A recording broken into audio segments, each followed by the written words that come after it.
Joining me in the center ring is Harvard professor of law, Stephanopoulos. Welcome, Nicholas. Thanks for having me on. Well, we got a lot to talk about with gerrymandering, so let's get right to it. Before we get into the actual term gerrymandering, tell us how districts are set up in this country, political districts.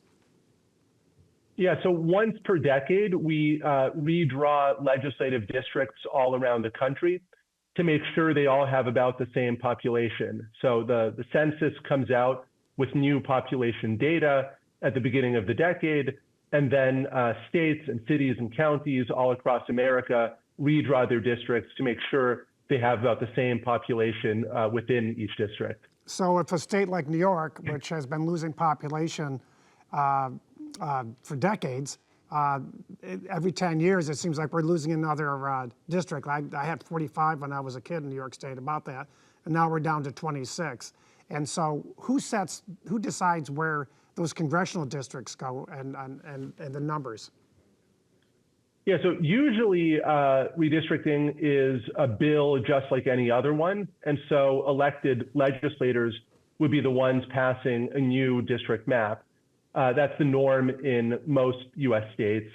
A few states have commissions drawing district lines instead. And so commissions are typically made up of non-legislator, non-politician citizens who don't have a vested interest in the results of the redistricting process. And that's how the lines are drawn in about 10 or 15 states around the country. Whoever draws the lines, they have to make sure using census data that every district has about the same population. And they also have to satisfy various other requirements like drawing compact districts or trying not to split up county or municipal boundaries. Now, in doing this redistricting, it's pretty clear that there's been some issues lately, and the term gerrymandering has become commonplace. What is gerrymandering? Yeah, so gerrymandering just refers to drawing district lines with the goal and usually also with the effect of benefiting the line drawing party and disadvantaging the other party. And we've had gerrymandering for a long time in the US. The term dates back to the early 1800s and a particularly aggressive and ugly-looking gerrymander that Elbridge Gerry's party, the Democrat-Republican Party, used to try to handicap the Federalists back in Massachusetts around 1812 or so. But that was the first, but by no means the last gerrymander. And so we've had a long history of aggressive gerrymandering for partisan advantage in many states and throughout many periods of US history. Is it possible to measure gerrymandering? Yeah, academics have been pretty interested in recent years in how best to measure gerrymandering. There are two basic families of approaches that academics take. One uses just election results. So we compare election results under a plan to some arithmetical baseline of fairness, which might be something like proportional representation, for example. And when you say, I'm sorry to interrupt right there real quick. When you say proportional representation, are you referring to political and racial data? Yeah, right. So we know from political data what the party's vote shares are in a state, let's say. And so the baseline of fairness with proportional representation is that every party should have the same proportion of seats that it has a proportion of the vote. There's some concerns with that baseline, but it's one common, well-known baseline of fairness. So that's one way to measure gerrymandering.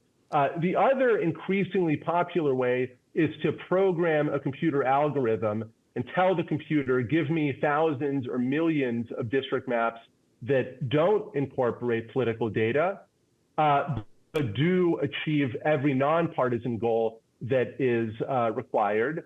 And then you compare the partisan performance of the enacted plan to the partisanship of the thousands or millions of alternative maps. And the gap between the enacted plan and the alternative maps is another measure of gerrymandering. So we have the rise of independent commissions as well as the traditional legislator-controlled maps. What really gave rise to the independent commissions? what gave rise to the commissions was widespread dissatisfaction with redistricting carried out by politicians. So the politicians often drew districts that protected incumbents. They often drew districts that were heavily skewed in favor of one side or another. And so commissions were widely seen as the kind of obvious institutional response to these problems. With a commission, you don't have legislators drawing the lines. You have politically insulated citizens chosen through a process that's meant to exclude politics as much as possible.